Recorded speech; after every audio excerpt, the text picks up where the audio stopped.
Hello mga idol, panibagong araw, panibagong vlog na naman tayo. Bago tayo magsimula, gusto ko munang magpasalamat sa mga nag-share ng mga videos ko, sa mga nag-engage sa akin. Maraming salamat sa walang sawang suporta. For today's video mga idol, nandito ako sa ilog. Maglalaba kami ngayon mga idol.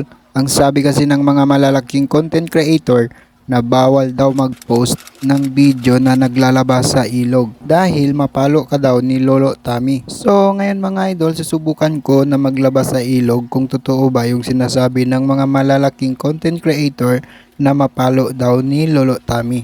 Sa mga hindi nakakaalam kung sino si Lolo Tommy, alam po yan ng mga content creator.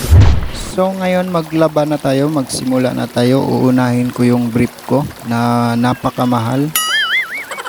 Sayang din kasi mga idol kung itapon. Akalain nyo mga idol, 1 year niyang hawak-hawak yung itlog ko. Tapos basta-basta mo lang itapon. Hindi po ako ganyan dahil mula noon hanggang ngayon naninilbihan pa rin siya sa akin.